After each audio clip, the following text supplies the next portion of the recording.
Bueno, bienvenidos a una nueva emisión de Café Bartolino aquí en Ecoradio, otra forma de hacer radio. Y como siempre, nunca me voy a cansar de decir, todos nuestros invitados en Café Bartolino, la verdad son memorables, es un honor que participen en este programa, que nos apoyen, hacer una memoria de lo que somos los Bartolinos y de lo que hemos logrado ir contando las historias que cada uno ha recogido a través de los años y sobre todo que vivimos en nuestro colegio. Hoy con mi apreciadísimo y admirado Iván Daniel Rincón, compañero de pupitre de Bartolino 1982. Iván, es un honor estar contigo en Café Bartolino nuevamente. Gracias, César, mucho gusto y bueno, lo mismo, ser invitado al programa siempre es un honor y pues por aquí estoy. Bueno, Iván, arranquemos. Tú estuviste en San Bartolomé todo el colegio, ¿no? No, yo entré realmente en lo que era el equivalente en esa época, segundo primaria, o sea, yo me Ah, perdí pero los es primeros práctico. 2 o 3 añitos. Ahí sí corrijo mi pifia. Eso es prácticamente toda la vida. Sí, no, pero no, del resto sí, el resto con el grupo, pues eh, tuve la suerte de no perder ningún año, tuve la suerte de no haber hecho ningún año por fuera ni nada de eso, entonces todo el resto del tiempo en el San Bartolo pues estuvo básicamente con el mismo grupo. Bueno, aquí hay confesiones de vida porque aquí esto es de parte y parte.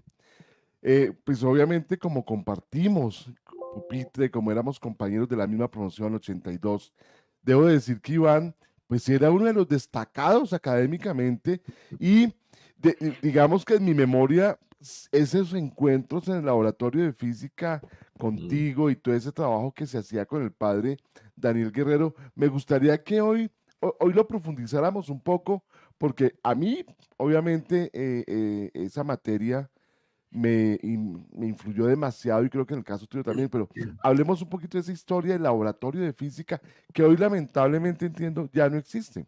Sí, no, no, no. La última vez que estuve en el colegio me enteré que toda esta ala le habían hecho una remodelación ya hacía unos años y los laboratorios ya no existían, pero sí, no, ese era uno de los, de los momentos en los cuales pues aprendíamos, pero también nos divertíamos bastante, ¿no? Porque normalmente lo que hacíamos era, pues porque no había todos los equipos, era que hacíamos grupos, ¿no? Entonces, creo que como tú lo decías, habíamos algunos que siempre éramos como los llamados a formar los grupos alrededor nuestro, ¿no? Estaba Luis Arturo Montes, estaba Cantini, estaba yo, había otros 3 o 4. Entonces recuerdo que llegábamos al laboratorio, entonces eran unas mesas larguísimas, ¿no? Sí. Y tenían ahí ya, usualmente el padre Guerrero tenía listos los diferentes componentes de los experimentos y las guías y todo eso.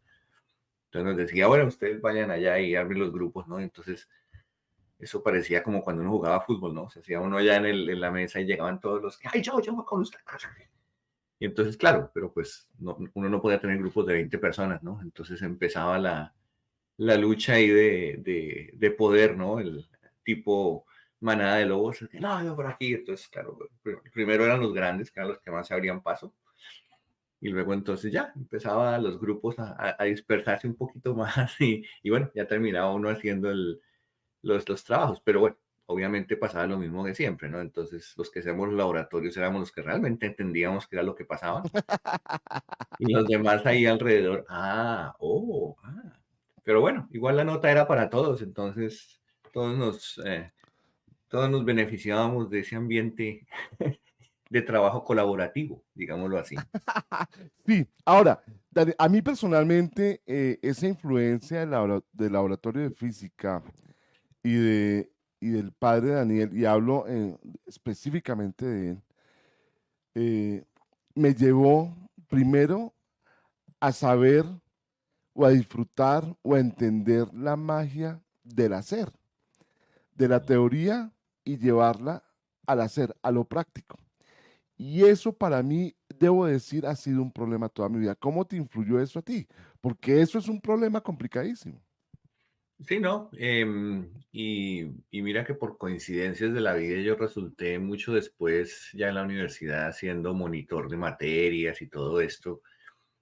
Por Y cosas de la entonces vida, yo no. algo, Por genio, hermano. Usted es un berraco.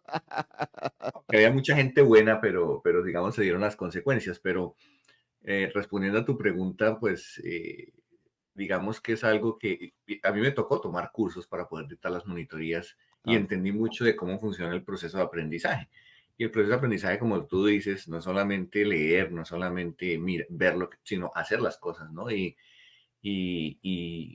para mí eso me influyó muchísimo porque pues yo soy una persona muy práctica y a mí sí, a mí me gusta leer y me gusta pues tener cosas en la mano, pero también me gusta ver cómo es que funciona eso en la vida real, ¿no? Y hasta el día de hoy yo todavía dicto clases en la universidad y mucho de lo que yo hago está basado en ese principio. Entonces yo, por ejemplo, ahora estoy dictando un curso de gerencia de proyectos para una universidad aquí en Canadá y yo supuestamente tengo una clase de 3 horas, pero yo realmente no hablo sino como 45 minutos. El Ujú. resto del tiempo se lo dejo a los alumnos para que hagan ejercicios de práctica, para que hagan talleres, para que tengan discusiones, porque pues eso es realmente lo que le mete a uno aquí en la cabeza el concepto y se lo quema a uno aquí en el disco duro en Ujú. lugar de simplemente leer y leer y leer. Y leer es buenísimo, no lo niego, pero pues las cosas que uno lee se le olvidan relativamente rápido. Eso hay todas unas teorías de aprendizaje que le dicen a uno que un muy poco porcentaje de lo que uno lee se le queda en la cabeza, mientras que lo que uno hace, el porcentaje es muchísimo más amplio. Y Iván, debo recordar que Iván es ingeniero electrónico javeriano y en estos momentos vive en Canadá porque hace muchos años tuvo la fortuna de poder irse a vivir a Canadá, a trabajar en Canadá. Y eso marca una diferencia, obviamente, en la vida de todos los seres humanos. Nos saluda Blanca Lidia, nos dice Iván, mi saludo, Blanca Lidia, gracias por madrugar con nosotros a este Café Bartolino. Iván, en ese mundo académico, en ese mundo de los maestros, de los profesores, hay algo que me parece fundamental, la vocación. Veo que dictas clases en la universidad. Para uno dictar clases en una universidad hay que tener vocación. Obviamente hay Mm, otros que tienen otras razones, pero hablemos un poco de la vocación, que creo que es algo que nosotros disfrutamos en nuestro colegio, la vocación de nuestros profesores y de los sacerdotes jesuitas por enseñar. ¿Cómo lo vives tú? ¿Y qué sí, aprendiste de ¿no? eso? Eso definitivamente es una vocación y para mí, por ejemplo, esta no es mi actividad principal. O sea, yo sé que hay muchas personas que viven de eso, ¿no? Dictar clases y son profesores y todo eso. Yo realmente lo hago exactamente como tú lo dices y cuando me lo preguntan lo digo así, es por vocación. Yo podría vivir y desarrollar mis actividades profesionales sin necesidad de levantarme, 4 veces a la semana, a las 7 de la mañana, a dictar clases o a preparar las clases, porque obviamente yo preparo y todo eso. Y mira que pues esto de pronto es algo que no he contado mucho públicamente, pero ese es un tema casi que de familia. Yo creo que lo tengo metido en el ADN, porque de mis 4 abuelos, 3 fueron profesores. Qué maravilla. Fueron profesores de primaria, fueron profesores. Mi abuelo, por ejemplo, materno, él, yo recuerdo todavía, porque pues él no murió hace muchos años, pero él fue profesor durante casi 60 años. ¡Oh, qué belleza! ¿Y Eh, dónde? ¿En Bogotá? ¿En dónde? en Bogotá, bueno, no, él era de Huasca, empezó en Huasca, luego fue profesor en pueblos alrededor en Cundinamarca, y luego ya después cuando se fue a vivir a Bogotá, se estableció allá y era profesor y pues fue rector de un colegio de una comunidad, no recuerdo ahorita cuál era el nombre de la comunidad, pero fue rector de un colegio durante muchos años, pero inclusive siendo rector, él dictaba clases de español, me acuerdo mucho. Me acuerdo porque yo de pequeñito le ayudaba a calificar los exámenes. ¡Ah, qué maravilla! Yo creo que es algo o sea, la vocación viene de yo ver a mis abuelos. Mi papá dictó clases muchísimos, muchísimos años en la universidad, en colegios también. Una vez que se retiró de su trabajo, él trabajaba con el SENA, trabajaba formando gente en el SENA. Él, después de retirarse, seguía dictando sus clases. Entonces, no sé, eso como que uno ve y para mí es el placer de compartir lo que yo sé. Esa es mi vocación. Iván, y yo siempre he dicho que este es un programa que es la buena razón, es una disculpa perfecta para rendir un homenaje a nuestros papás, a nuestras familias, porque finalmente lo que somos hoy, donde estamos hoy, y en muchos casos lo que tenemos es gracias a ese trabajo que ellos hicieron por nosotros. Y Y aprovecho porque también cada vez que hablamos de educación, ese es un homenaje para nuestros profesores, para los sacerdotes jesuitas que han dedicado su vida a la formación de tantas personas, Ujú. impactando positivamente. Y hoy, ya que nombraste a tus tíos, a tu papá, a tu abuelo, a tus abuelos, quiero también aprovechar y hacer homenaje a mi abuelo paterno, a Miguel Cataño, que fue profesor y que dedicó su vida a la educación en el pueblo natal, en Anserma Caldas, y aprovecho para hacer ese homenaje Sí. porque por acá han pasado Bartolinos, pasó un Bartolino muy querido que es Juan José Salazar Cruz y lo comentaba porque ya fue alumno de él y contaba la historia de cómo llega el de Anserma Caldas a San Bartolomé. Esa es una anécdota muy bella. Bueno, Iván, del colegio, profesores que te marcaron la vida positivamente. Mm, muchos. Em, yo diría que, yo sé que muchos de los compañeros que vean y oigan eso se van a reír, ¿no? Pero uno de los que más me marcó a mí fue Rafael García, nuestro profesor de matemáticas, porque, o sea, yo sé que no era el El más preferido de querido, muchos, no, eso era para pero, genios. pero no sé, a mí él me inculcó, no sé, un amor por la matemática y todo eso, que fue lo que después me llevó a ser ingeniero. Y no sé, pues, contrario a muchos de ustedes, yo sí le entendía todo lo que me explicaba. No, es que a ver, es que para entenderle al chat hay que ser genio. Yo la verdad hubiera sabido eso, nunca me hubiera metido en ingeniería electrónica en mi vida. Porque si hubiera sabido que tú le entendías al chat, hermano, no me meto a la Javeriana a estudiar electrónica, ni loco. Sí, no.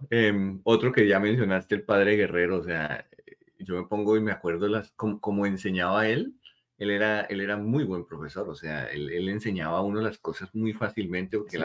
la física es una materia extremadamente seca, pero con él era interesante. Ya yéndonos un poquito más atrás en el tiempo, yo recuerdo mucho, curiosamente no eran las materias preferidas, pero recuerdo mucho a Dora, que fue también directora de nuestro grupo.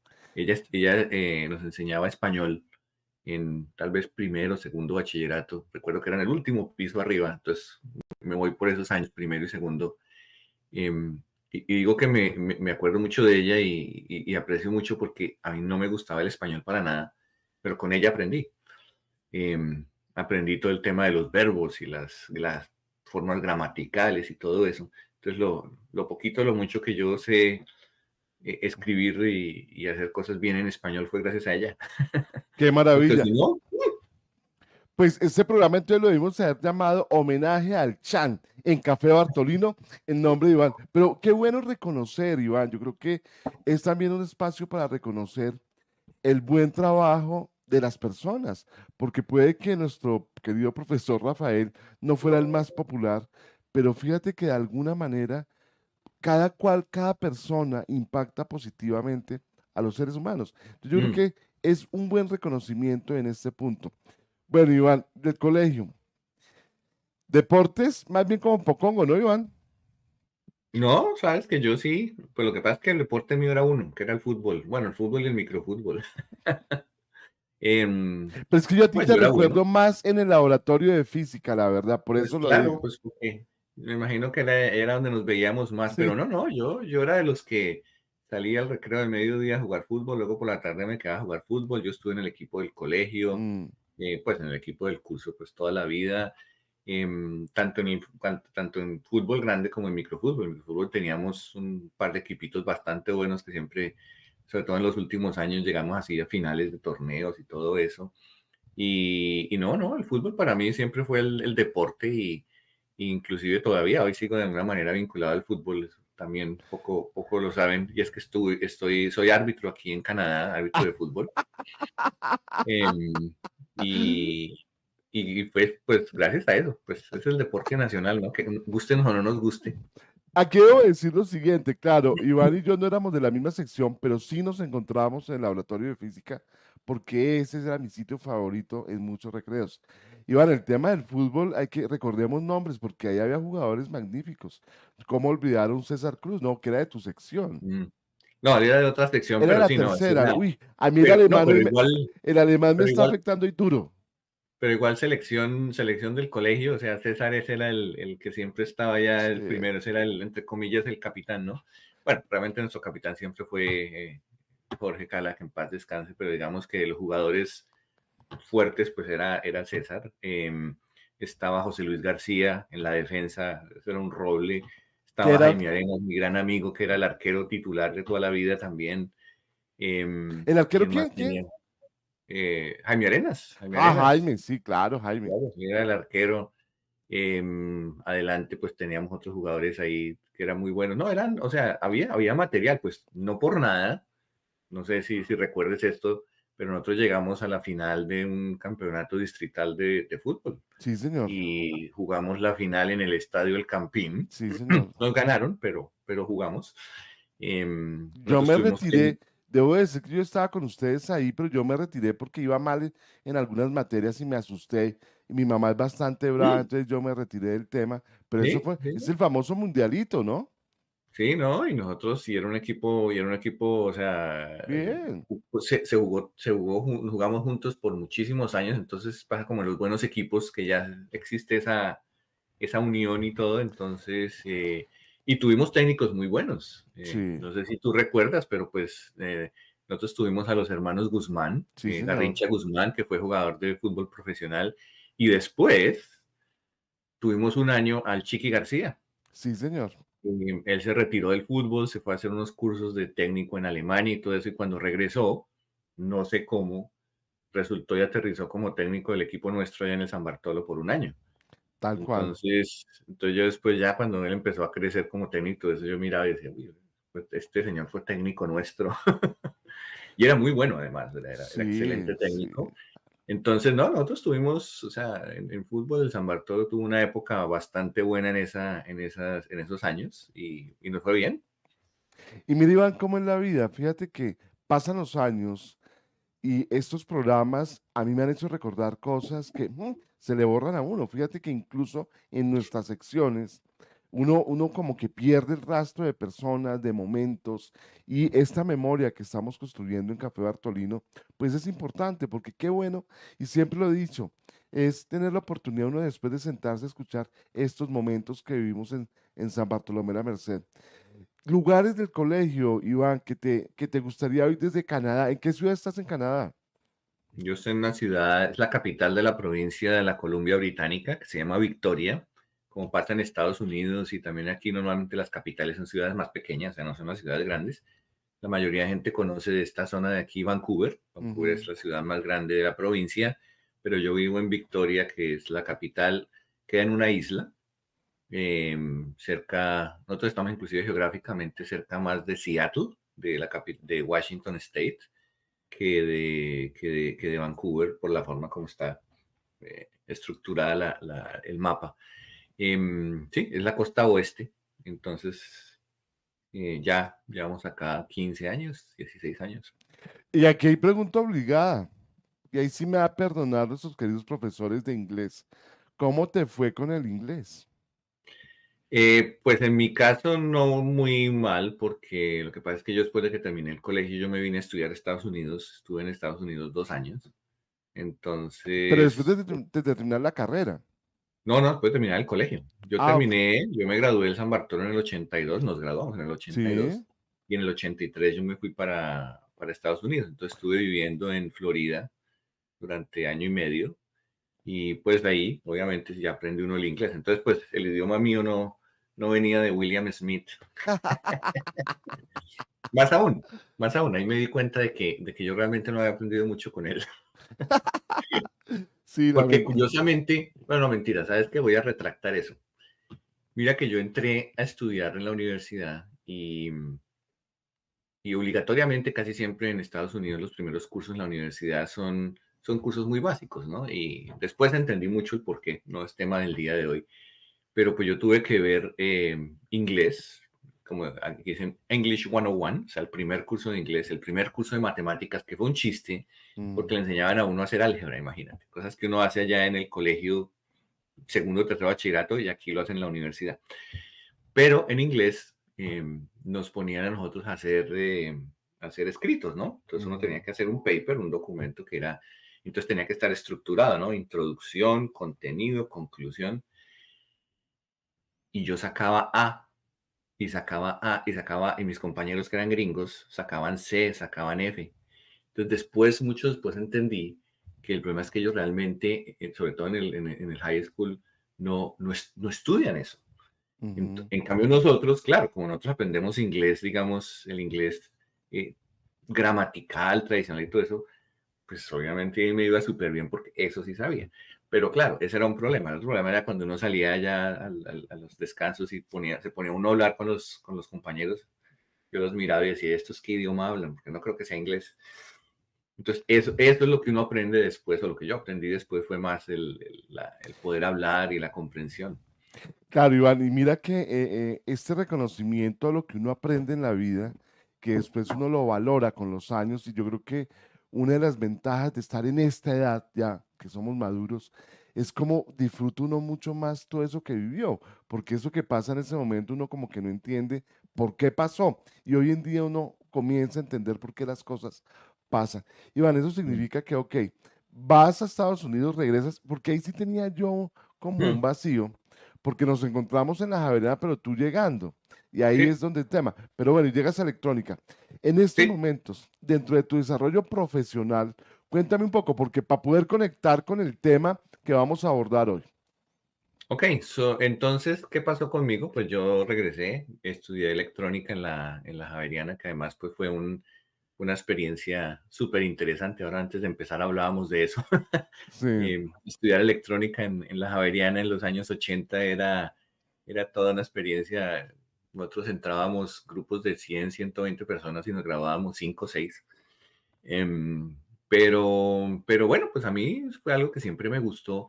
Y curiosamente lo que sucede cuando uno, bueno, en esa época, no sé ahora cómo será, cuando uno se graduaba de electrónica, y sobre todo de las Javerianas, que a uno lo buscaban mucho, ¿no? Y lo buscaban ujú, mucho en trabajos de muy buen nivel y todo. Y entonces, pues yo cuando me gradué, tuve la oportunidad de empezar a trabajar en empresas muy grandes. O sea, mi primer trabajo fue como jefe del área de telecomunicaciones de las villas, imagínate, uno mm, recién salido, pollito, y es el jefe aquí de todo el área de telecomunicaciones de claro. uno de los bancos grandes del país. Ahora, o sea, yo miro ahora hacia atrás y digo, ¿y cómo carajo le dan a uno esos trabajos? Uno recién salido de la universidad, ¿no? En fin, pero yo me dediqué mucho al tema de las telecomunicaciones, de las redes, y en el año 96 me contrataron de IBM para manejar un grupo que trabajaba a nivel andino, una nueva tecnología que se estaba viniendo, que se veía que como que podía ser interesante y todo eso, y era para hacer ofrecimientos de servicios sobre Internet.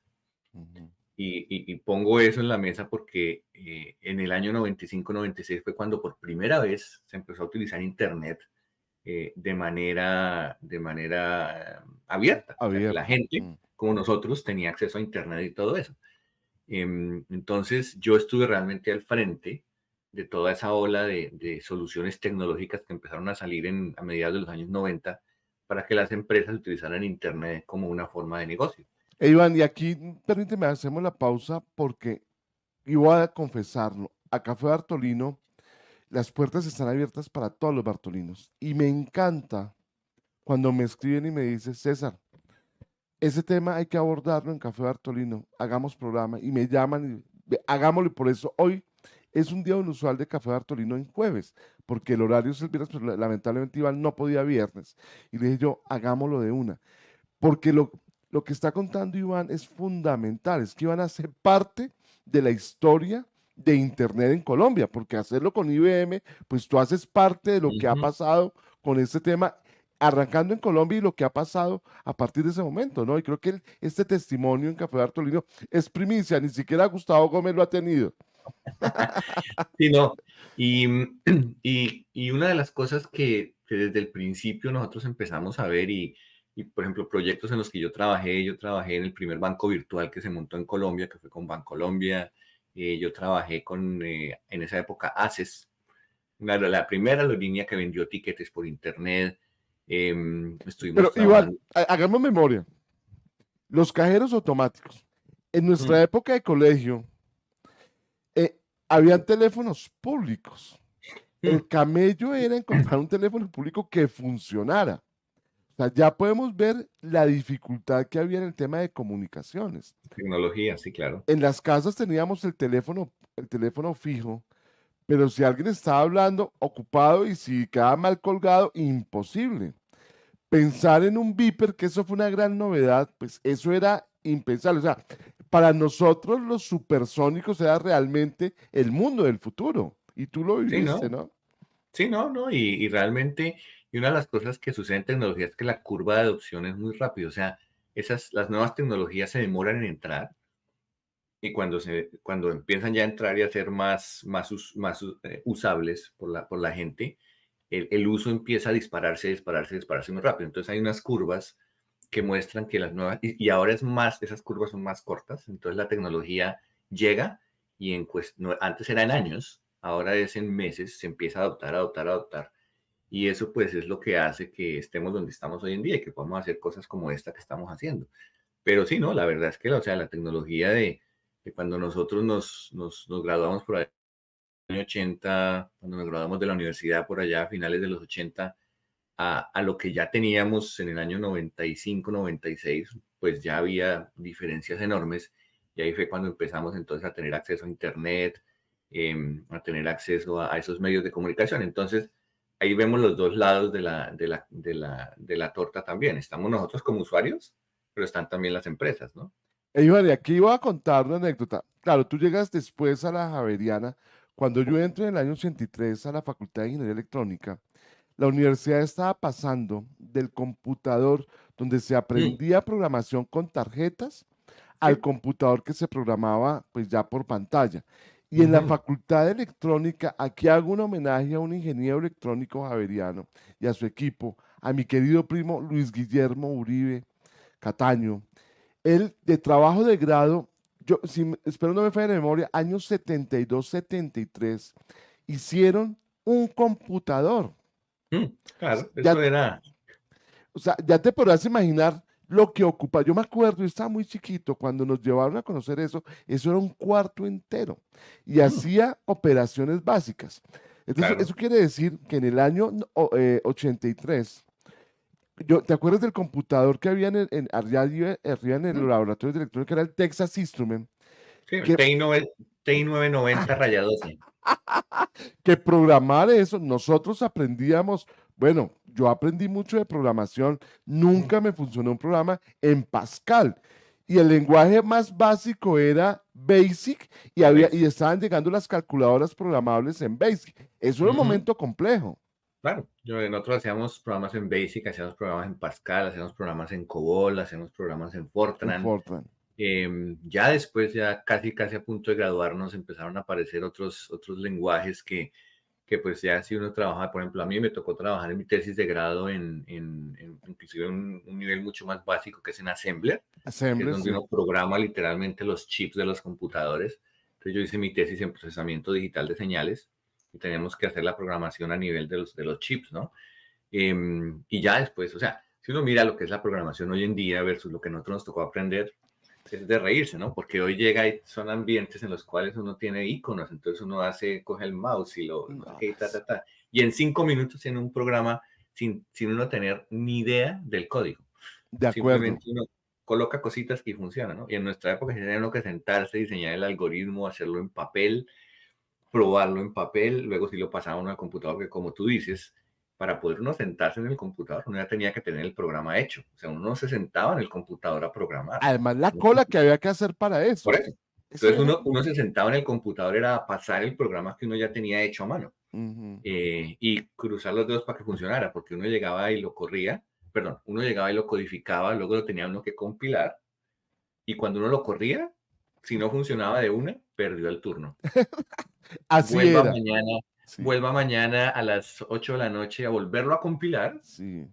y a ver si funcionaba, ¿no? Entonces, claro, cuando uno tenía que entregar cosas, eso era de vida o muerte, porque o funcionaba o funcionaba.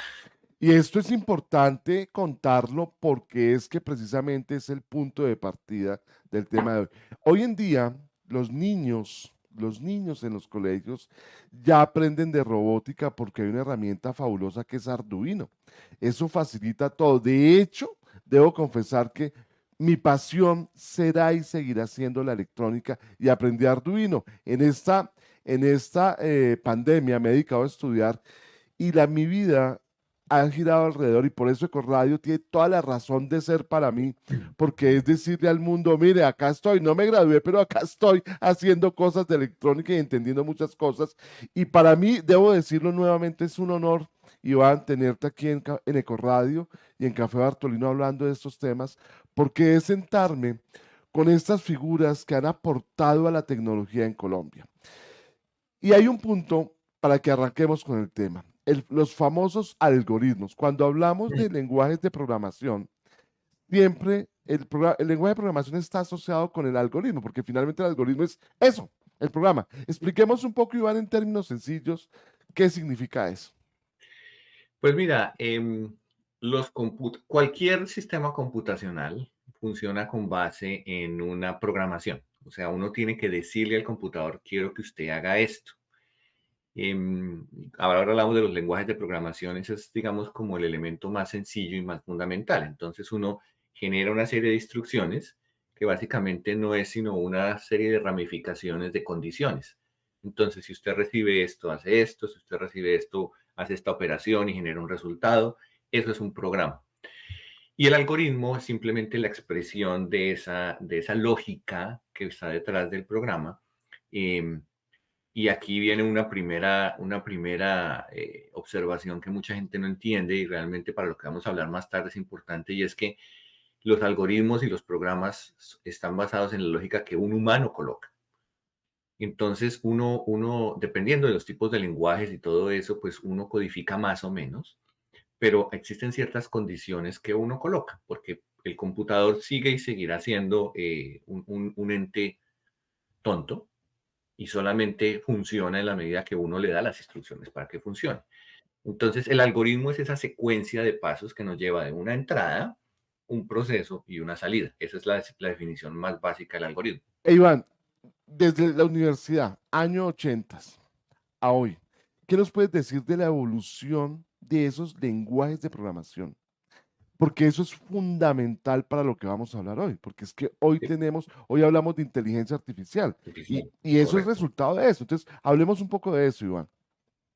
La evolución grande que ha habido en los lenguajes de programación es que al principio los lenguajes de programación eran muy prescriptivos.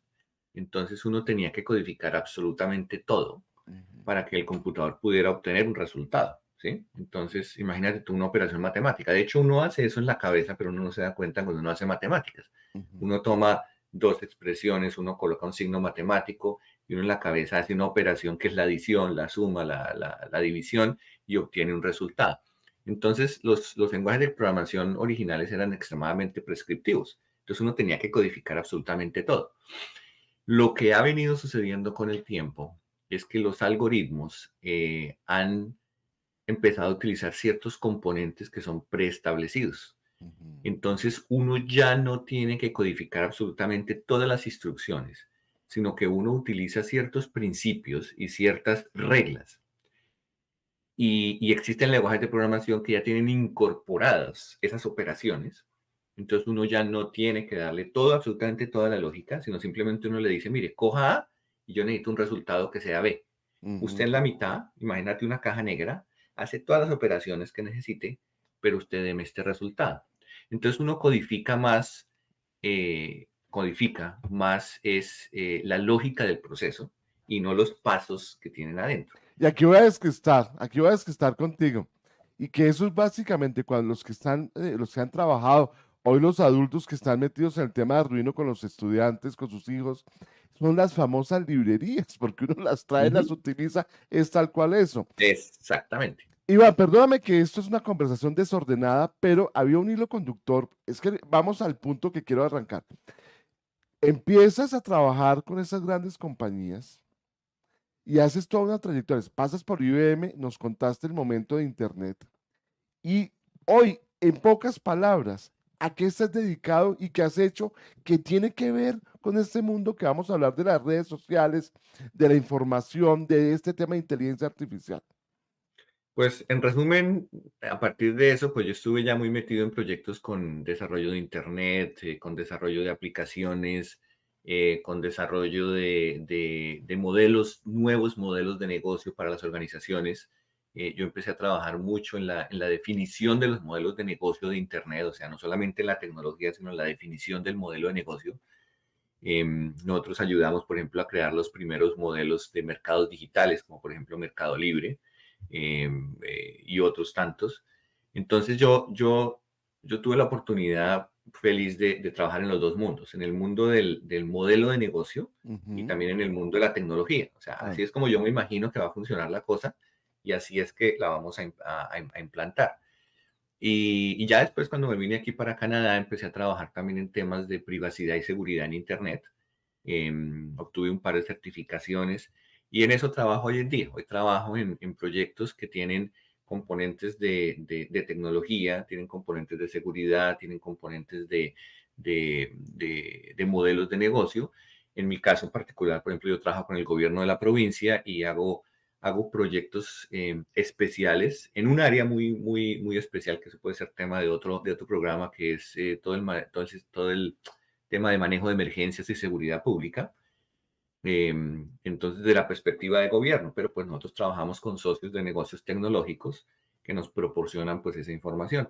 Y mucho de lo que nosotros trabajamos tiene que ver con temas de privacidad, de seguridad, de asegurarnos de que los ciudadanos están siendo protegidos adecuadamente, etcétera, etcétera. Entonces, ese es mi mundo hoy en día. bueno, y llegamos al punto. Porque hoy las redes sociales, internet, yo dije, el tema de hoy es información, infoxicación, y claro, y tú agregas un elemento que yo no tuve en cuenta, que es el tema de seguridad y de protección. ¿Cómo introducir este tema viendo lo que pasó el lunes pasado y con las declaraciones que han salido de una exfuncionaria de Facebook? ¿Cómo comenzamos? Es decir, para mí hay un modelo de negocio en las redes sociales, claramente, pero ¿qué decir de esos modelos de negocios que hoy están en ejecución? Pues mira, cuando uno se pone a mirar lo que salió, como dices tú, en estos días y otras cosas que ya han venido apareciendo, porque este tema no es nuevo, tal vez ahora está más al frente de la gente y hay casos específicos que han como disparado el interés de la gente común en este tema. Pero realmente esto se viene hablando hace muchísimos años y el origen, el génesis de todo esto es el hecho de que estas compañías llamadas redes sociales tienen un modelo de negocio que es bastante peculiar porque uno no lo nota hasta que se sienta a analizarlo, y es el hecho de que uno está, entre comillas, utilizando un servicio cuyo costo es cero para uno, Ujú, ¿sí? O sea, yo no pago por utilizar Facebook, yo no pago por utilizar TikTok, yo no pago por utilizar Snapchat, pero el servicio está ahí y además son compañías tremendamente exitosas. Entonces uno se pregunta, ¿por qué? Y ujú, la razón está en su modelo de negocio. Y es que estas compañías viven de la publicidad, ujú, viven de generar tráfico, viven de que las personas que están allí se comporten en ciertas maneras predictivas para ujú. que yo entonces como compañía pueda vender la mejor manera de acceder a esa gente y ofrecerle productos y servicios de mi compañía, de mi organización. Entonces, lo que mucha gente no entiende es que el modelo de negocio de Facebook, el modelo de negocio de TikTok, el modelo de negocio de Instagram es realmente un modelo de negocio de publicidad. Ujú, Y la publicidad, y tú lo sabes mucho mejor que yo, porque tú sí trabajaste en ese entorno, pues está basado en tráfico, ¿sí? ujú. En el número de personas que acceden a un medio masivo y observan la publicidad de mi compañía que vende alimentos, que vende carros, que ofrece servicios. Y ese es el valor real que se le da al producto, publicidad o exposición en cualquier medio de comunicación, o sea, en radio, en televisión y en Internet funciona igual. Entonces, para nosotros los mortales, Facebook, Snapchat, TikTok son redes sociales. O sea, tengo mis amigos, me comunico con ellos, veo los videos que colocan, veo el estado, pero Y la verdad hagámosle es que y hagámosle un homenaje a nuestro compañero Hernando Beltrán, o sea, que publica unas cosas fabulosas en Facebook. sí, no, no, es genial. Y yo, persona, lo utilizo así. Pero detrás de eso hay todo tinglado, todo un escenario, todo un circo de cómo logran ellos eso. Y ahí Ujú. es donde empieza el problema, porque hay dos elementos fundamentales detrás de los modelos de las redes sociales. El primero es que te conozcan a ti como usuario. Sí, de acuerdo. ¿Qué es lo que hace Iván Rincón? ¿Qué es lo que hace César Cataño? ¿Qué es lo que hace Daniel Beltrán en la red? Daniel, sí. Entonces, ¿a qué páginas Daniel, entra? ¿Qué Hernando. publica? ¿Qué lee? ¿A quién le comparte? ¿Cuándo le comparte? ¿Cómo le comparte? Lo que nosotros llamamos el comportamiento del usuario en la red. Ujú. Y por el otro lado, la otra componente grande de su modelo de negocios es un modelo tan eficiente que, y ahora más tarde puedo dar un ejemplito de cómo es que funciona eso, que ellos pueden monetizar ese comportamiento Ujú. en pauta publicitaria. Ujú. Esos son los dos elementos fundamentales de los modelos de negocio de las redes sociales. Y aquí quiero decir algo, Iván. En el mundo del marketing digital, aquí es cuando a mí los community managers y me choco. Yo soy vendedor esencialmente. Yo cuando hablo en términos de mercadeo, lo miro más mirándolo desde el punto de vista de ventas.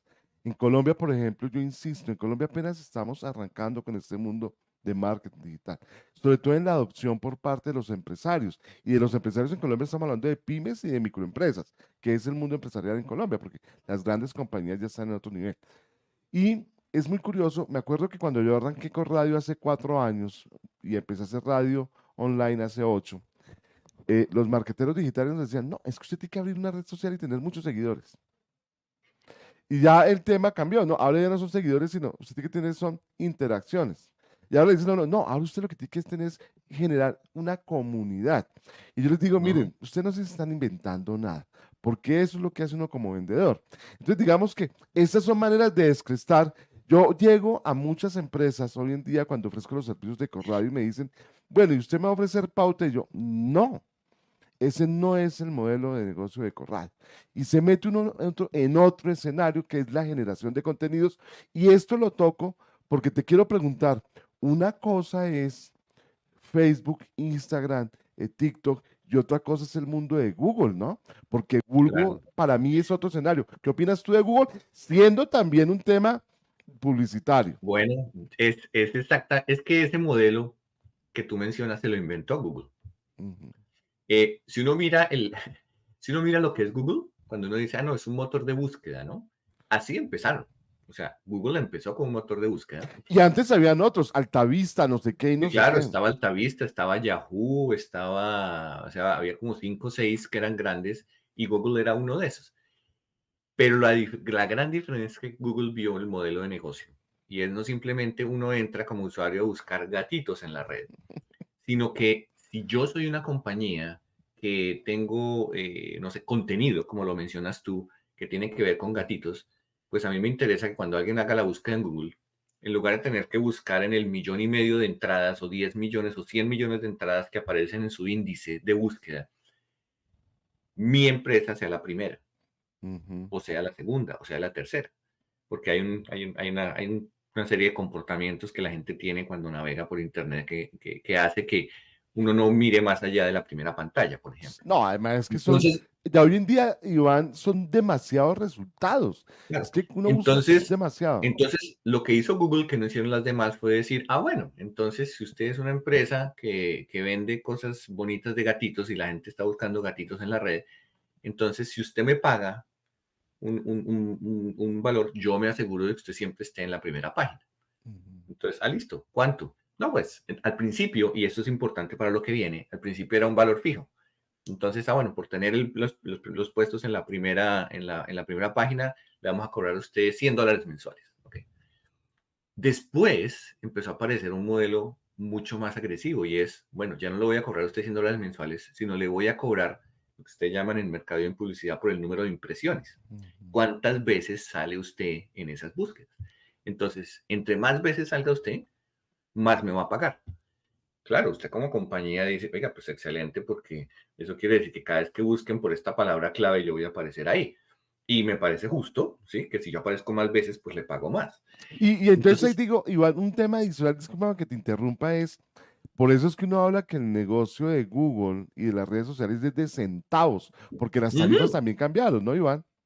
Entonces, para allá voy yo. Entonces, este era el ejemplo que te iba a dar y es que esto nos lleva directamente al punto de la conversación hoy. Y es que cuando uno va a los modelos tradicionales de publicidad, un anuncio en un periódico, una pauta en radio, un comercial en televisión, existe, existe en teoría una serie de estadísticas y unos que le dicen, bueno, sí, es que mire, si usted coloca este aviso en el periódico, en la página tal, en color, no sé qué, o si usted coloca este aviso en el famoso horario triple A en televisión y todo eso, lo van a ver tal número de personas, de tales edades, de tales regiones geográficas, etcétera, etcétera. Entonces, yo, empresa que vendo ese servicio, le digo a usted, empresa que compra el servicio, eso tiene un costo o tiene un valor de 10 millones de pesos.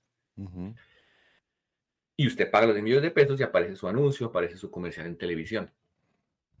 Pero resulta que no hay ninguna forma práctica de comprobar eso. ujú. Sí, de ¿Sí? acuerdo.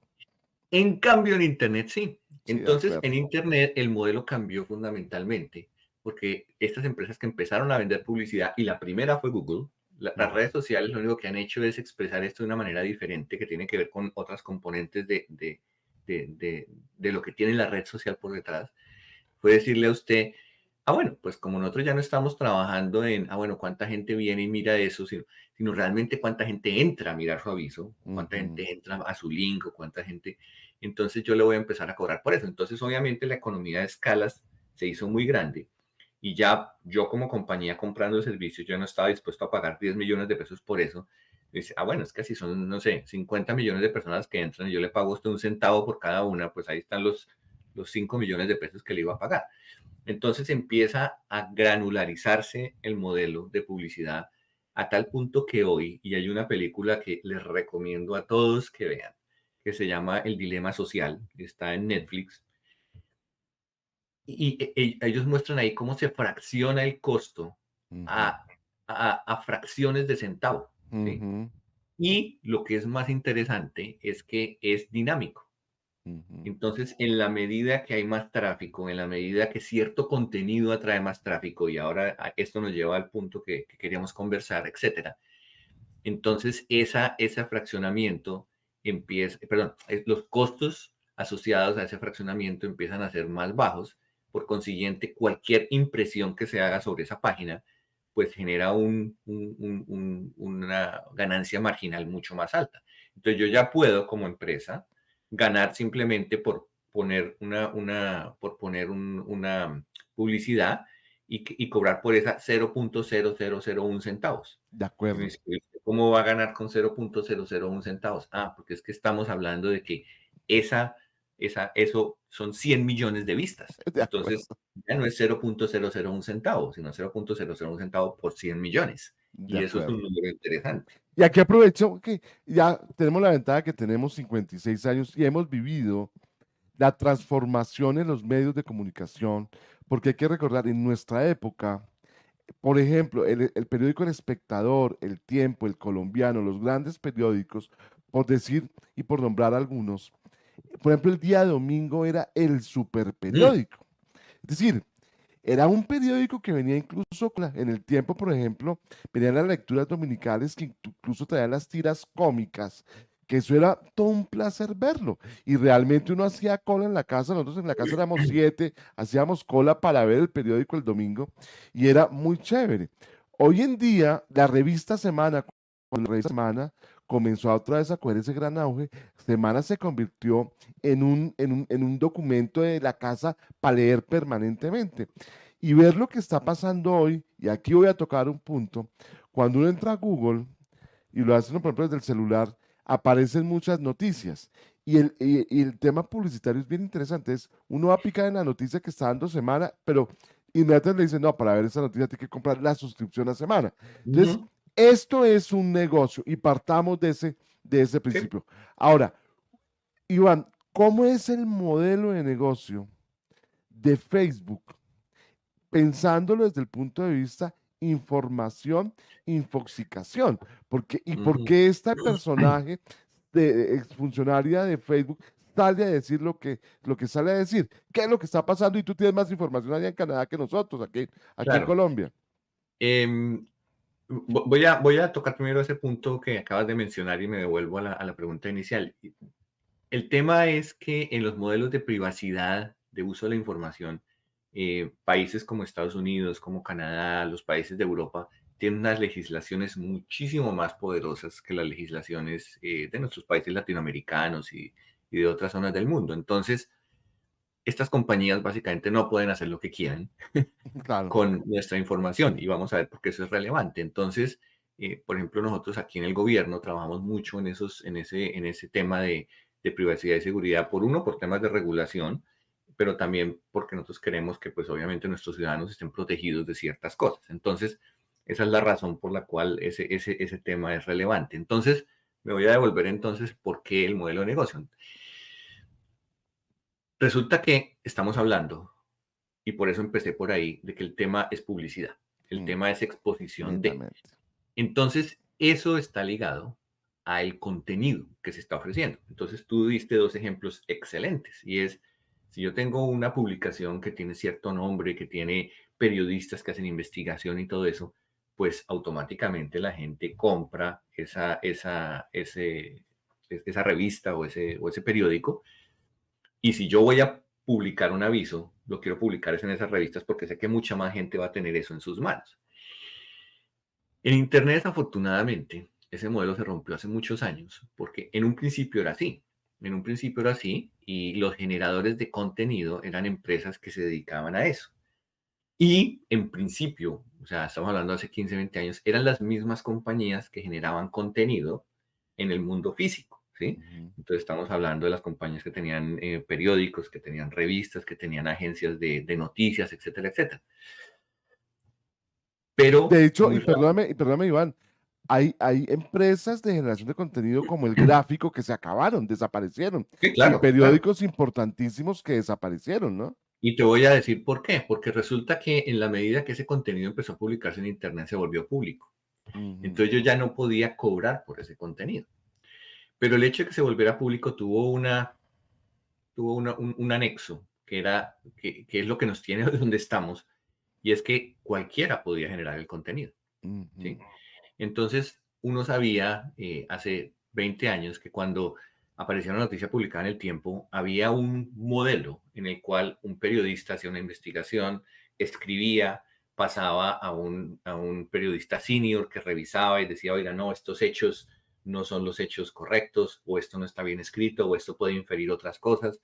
Luego pasaba a un editor que hacía otra revisión, luego pasaba a un consejo editorial, que era el que definía, oiga, sí, vamos a publicar esto, y finalmente eso aparecía publicado. En Internet eso no existe.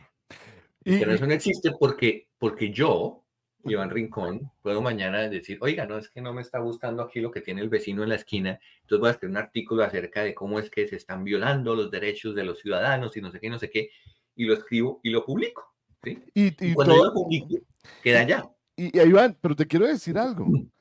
Y en esa revisión que hacían los periódicos, las revistas y los medios, incluía la corrección ortográfica.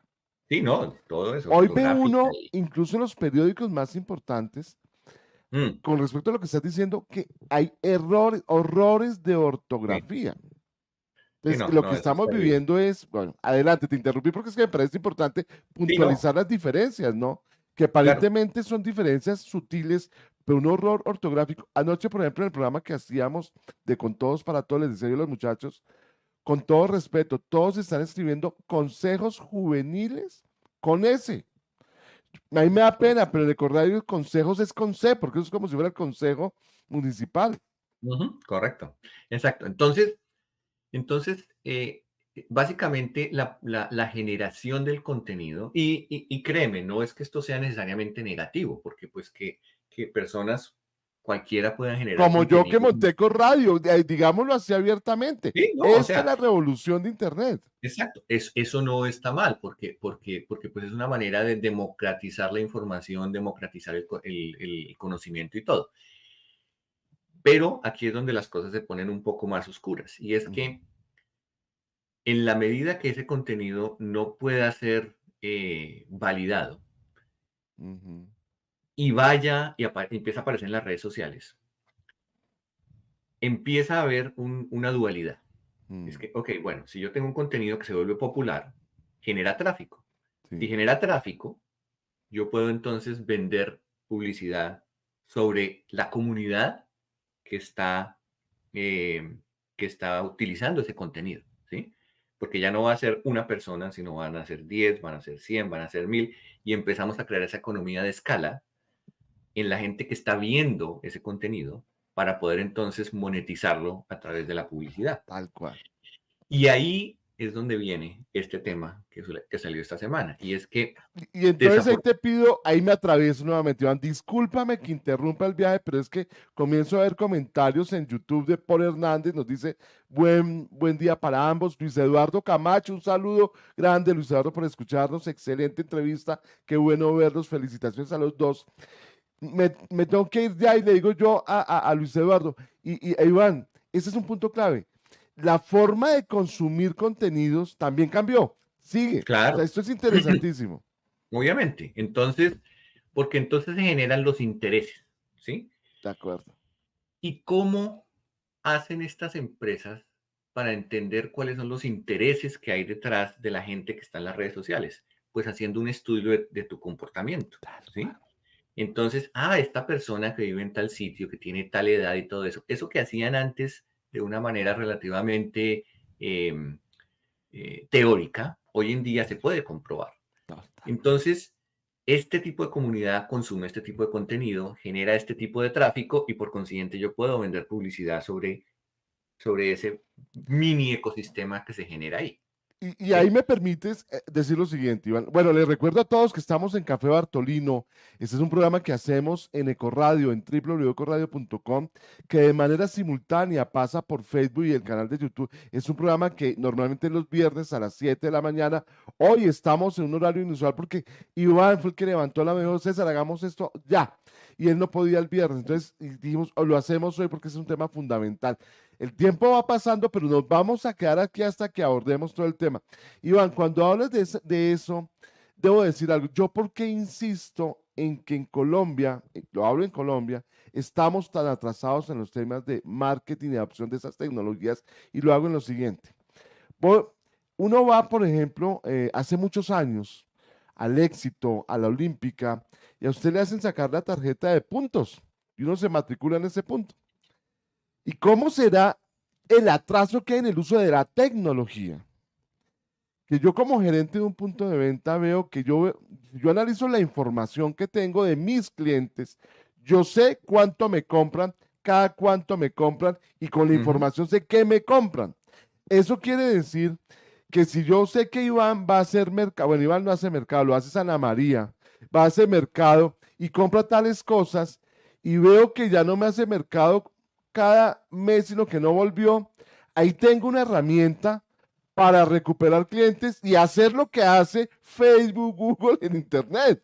Y eso no se Claro. hace. Y voy a decir, desarrollamos un producto, como dijo Jaime Andrés, que lo llamamos fidelizalo.com, que lo que hacía era eso y no vendimos uno. Y cuando le nombro esto a Jaime Andrés, me pega unos vaciadores de los berracos. Pero el negocio, como lo está mostrando Iván, de Facebook, de Google, es eso, estudiar el Claro, comportamiento de cada uno de nosotros. exactamente. Entonces, ahí es donde realmente viene el choque de esos dos elementos, porque o sea, todo eso que tú mencionaste es completamente válido, es muy positivo para las empresas, porque entonces pueden enfocar su esfuerzo en cosas que les van a generar valor, como decimos nosotros en el mundo de los negocios, ¿right?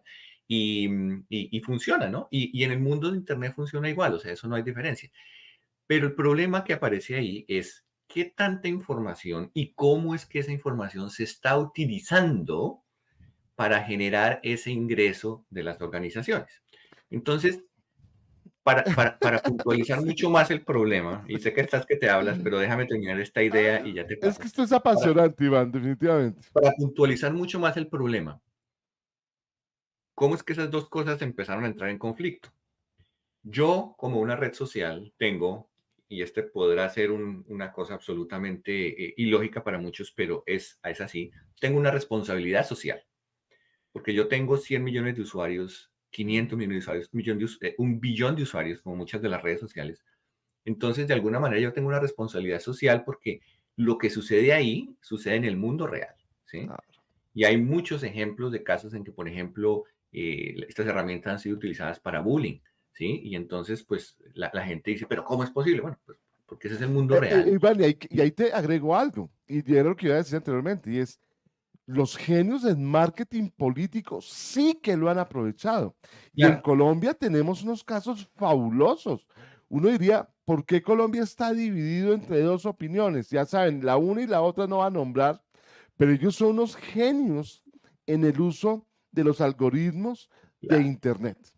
Claro, y ese es un ejemplo de otro problema diferente que no necesariamente lo hemos tocado, pero lo podemos tocar más adelante. Entonces, pero quiero cerrar el loop con el tema de dónde es que está realmente el conflicto. Entonces, el conflicto está que todo ese contenido que se está generando y que se está utilizando para generar ese tráfico, em, genera un modelo en el cual, si el contenido es consumido por más personas, eso me genera a mí, Facebook, TikTok, no sé qué, más ingresos. Claro. Entonces viene el dilema ético y es, ¿y qué pasa si ese contenido es malo? Y le voy a poner comillas a malo porque lo que de pronto para unos es bueno, para otros es malo y para otros es malo, para otros es bueno. Pero contenido que digamos socialmente no es necesariamente lo que se aceptaría en, Ujú, en, en en el mundo real, en el mundo normal, pero igual pues está rampante ahí. ujú. Y cuando eso genera tráfico, a mí como Facebook me está generando ingresos. Claro, Entonces claro. puede ser la locura más loca del universo, Sí, pero si a mí me genera ingresos, empiezo yo a decir, oiga, pero es que si yo corto ese contenido, sencillamente voy a cortar mis ingresos. de acuerdo. Entonces aparece ese dilema entre qué es lo que yo debería hacer versus qué es lo que estoy haciendo, porque eso me está afectando. Recordemos que estas son compañías públicas. Ujú. Entonces, como compañías públicas, tienen, entre comillas, un deber contra sus accionistas de producirles dividendos. Y Entonces, perdóname, exacto, cuando tú hablas de públicas no es porque sean compañías de los gobiernos, no, no, sino no, porque cotizan en bolsa. cotizan en bolsa. Exacto. Perdón, la terminología es clara ahí, porque cotizan en bolsa. Entonces, yo no voy a invertir dinero en Facebook o en Snapchat si yo sé que voy a perder dinero. Entonces, pues porque así funcionan las bolsas de valores. Entonces, yo invierto dinero ahí es porque sé que va a generar ganancias y por consiguiente va a generar dividendos y por consiguiente mis acciones se van a valorizar y entonces yo tengo una inversión segura ahí. Entonces, Iván, claro, en el momento en el cual yo tomo una decisión, por ejemplo, como junta directiva, y decir, no, no, vamos entonces a cortar todo el contenido, comillas, malo, y eso nos va a generar entonces una pérdida del 50% de nuestros ingresos. Pues los accionistas se van a voltear y decir, "¿Y usted, o sea, entonces cierre ese negocio porque a mí no me sirve". tal Y es cual. cuando entonces las acciones empiezan a caer y todo eso. Entonces, ese es realmente el cuide del asunto. El cuide del asunto es que se está generando un modelo en el cual, contra unos contenidos que generan tráfico, que generan publicidad, que generan ingresos, se está contraponiendo con, oiga, ¿y estas cosas sí son buenas o no son buenas? Y lo que se descubrió con estas últimas revelaciones, bueno, cuando digo se descubrió, no es realmente un descubrimiento, porque se sabía que eso sucedía, se documentó que eso Se sucedía. documentó. Es que cuando internamente las empresas empiezan a notar que realmente hay efectos negativos en la sociedad, efectos negativos en la gente, efectos negativos en ciertos grupos, eh, ellos toman la decisión de esconder esa información para poder seguir haciendo lo que están haciendo. Iván, y ahí me permites hacer una analogía con varios modelos de negocios, con dos, porque describiste claramente cómo es el modelo de negocio en Internet, que eso está clarísimo, pero si lo comparamos con el modelo de negocio, con el del contrabando, vamos a ver que es lo mismo. Me explico. Si, por ejemplo, yo soy el gran distribuidor de Marlboro, y voy a dar la marca que en esa época era así, o de whisky, de cualquiera de las marcas de whisky, finalmente al que fabrica el whisky dice, pues yo le vendo a tal y él verá dónde lo vende. Ahí está un tema. Él no va a decir, uy, no, este man lo está metiendo a Colombia de contrabando, a él no le vendo más. No, a ellos no les importa. Y lo voy a comparar con el narcotráfico. Es igualitico. Uno se preguntaría, pero ¿y entonces por qué el narcotráfico no lo legalizan? Porque los accionistas, esas juntas directivas, no les conviene. Entonces digamos que ese modelo de negocio no se lo inventaron las redes sociales, es el mismo modelo de No, negocio utilizado de otra manera. Y tú claro. tocas un tema muy importante que es el tema de responsabilidad social. Ahora, ahí habría que amarrar el tema de responsabilidad social, el tema ético. Y ahí llegamos a un punto clave en esto, ¿no? Claro, pero mira que tú pones un ejemplo que es excelente para matizar lo que estamos hablando aquí, y es lo que sucedía con el cigarrillo, ¿no? O sea, nosotros alcanzamos a vivir la época en que pues la gente fumaba en los salones de clase y Sí. fumaba en los carros y todo eso, y aunque la gente sabía que era un vicio y existían ciertas pruebas de que pues no era bueno, realmente pues la gente no era consciente de lo que sucedía. Y Ujú. lo que sucedió después en los años 80 fue que a través de ciertos juicios, procesos judiciales, se encontró que las compañías productoras de tabaco sabían desde los años 40 y 50 que el tabaco producía cáncer, producía todo eso.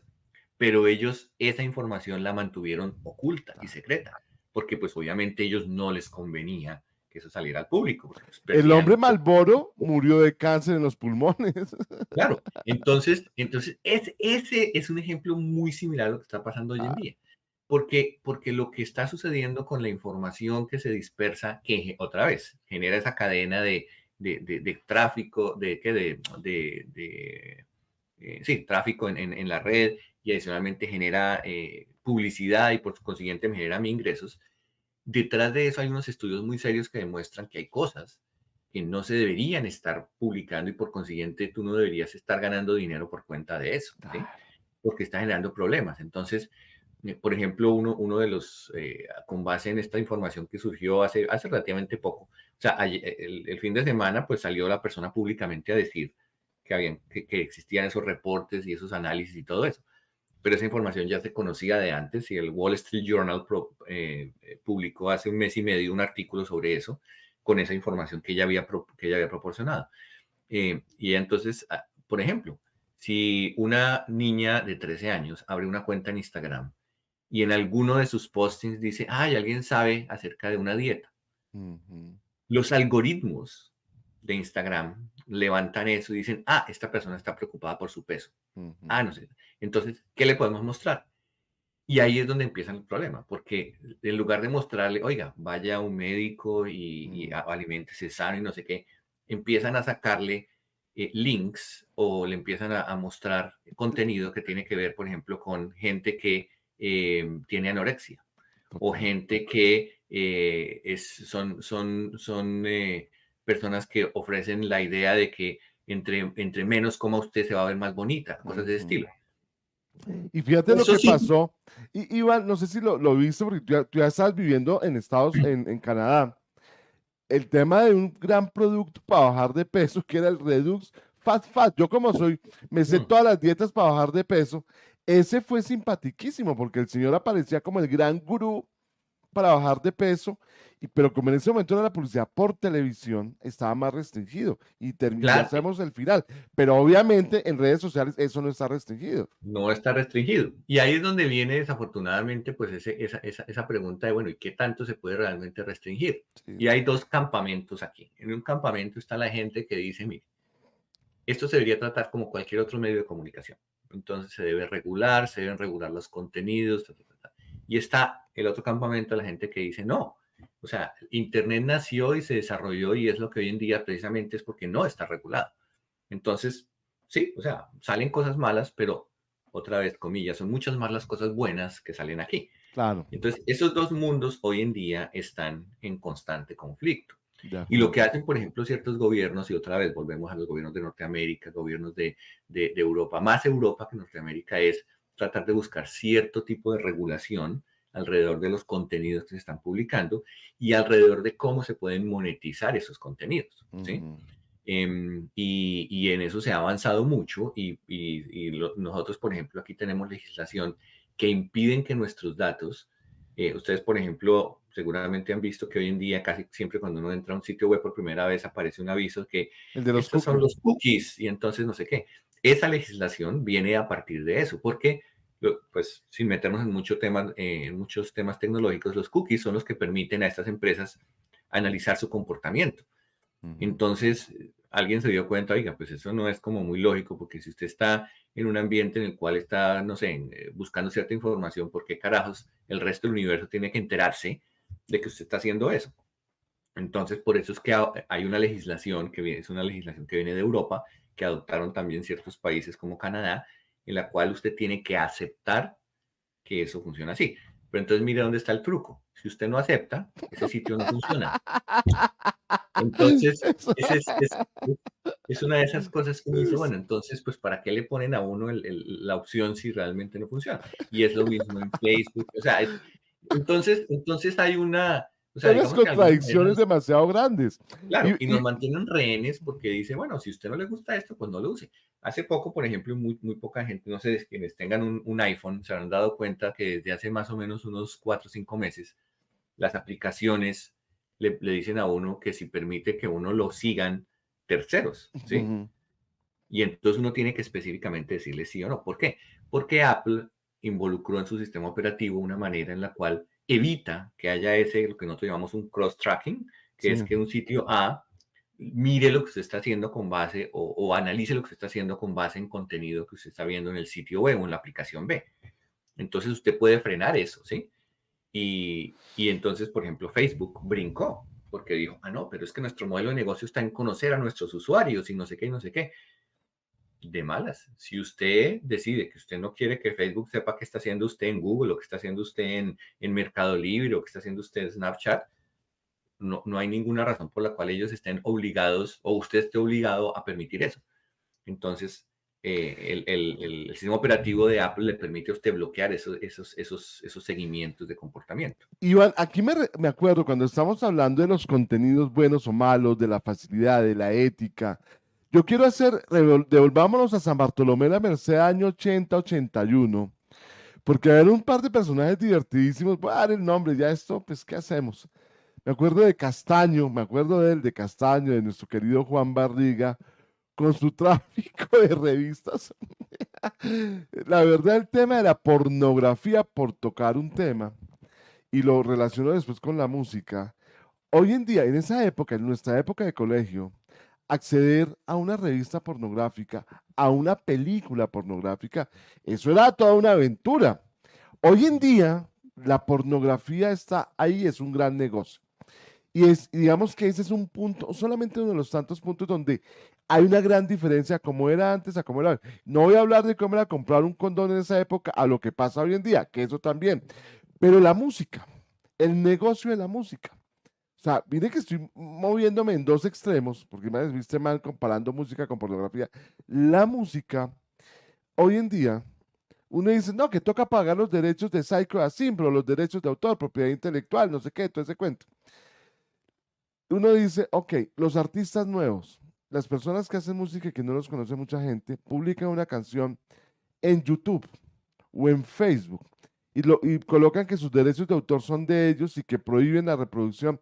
Entonces uno dice acá, ¿por qué en ese caso, si Facebook, YouTube bloquean que uno use el contenido y por qué no bloquean otras cosas, ¿no? Ahí está el Ah, típico ejemplo de por qué en la pornografía, hágale.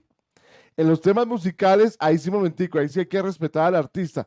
Esa es la ética de esos negocios y entremos al mundo de la ética en este punto. claro, Adelante, porque Iván. bueno, hay dos razones por las cuales eso pasa. La primera es porque ese entorno de los derechos de autor está regulado. Y independiente que usted sea Facebook, o sea, quien sea, usted tendría que pagar derechos de autor, aunque ahí hay lo que llamamos aquí un loop en la legislación, hay una cosa que ellos se pasan a veces por la galleta. Pero realmente eso está regulado. Entonces, yo no puedo ofrecer libremente el contenido de alguien que tiene un derecho de autor sobre algo, en teoría, ¿sí? Pero una película Eh, pornográfica también tiene derechos de en autor. teoría, pero pues pasa lo mismo. Y hoy en día todavía hay sitios donde uno puede bajar música gratis, entre comillas, y puede utilizar la música y todo eso. Pero por ejemplo, hay leyes detrás de eso. Entonces, por ejemplo, aquí en Norteamérica hay lo que se llama el fair usage, y es que si yo, por ejemplo, quiero en este momento, en este programa, poner un poquito de una música de un autor, eh, es un derecho de uso básico porque yo no me estoy lucrando con colocar eso. ¿sí? Lo estoy simplemente haciendo es porque estamos conversando sobre no sé, cierta música y, ay, sí, yo acuerdo este cantante y ta, pero yo no estoy ganando eso. Pero tú lo que no puedes hacer es tomar eso para decir, ah, bueno, entonces como yo estoy tocando esa música voy a generar ingresos. Ese es el gran problema. Ujú. Entonces hay una serie de temas de derecho de autor. El gran loop que hay detrás de eso, por ejemplo, los contenidos de Internet que uno puede compartir a través de Facebook y todo eso, es que, sobre todo en la legislación norteamericana, que obviamente pues es la que manda mucho esto de Internet, porque todas estas empresas están basadas en Norteamérica, existe un pequeño, y es un párrafo en una ley, que dice que estas empresas no son responsables por el contenido publicado, porque ellas son el medio y no el Ujú. autor, ¿sí? Entonces, básicamente ellos con eso se lavan las manos, porque dicen, ah, no, es que usted está moviendo contenido ahí que no está autorizado, que no está regulado, no sé qué. Ese es su problema, señor autor, no el mío. Yo lo único que hago es poner el medio. Y esa es una de las grandes cosas que hoy en día se está discutiendo y ¿es eso cierto? Porque una cosa es que usted sea el autor de un contenido y otra cosa es que tenga la posibilidad de difundirlo. Claro. Entonces, ¿qué es más importante? ¿Ser el autor o ser el difusor? Y las dos cosas son importantes. Ahora, Entonces, y bien, usted no puede poner una barrera sí. entre decir, ah, no, es que eso no es mi problema porque yo solamente lo difundo. Si usted lo difunde, también tiene una responsabilidad y también tiene debería tener unas consecuencias que hoy en día por ley no existen.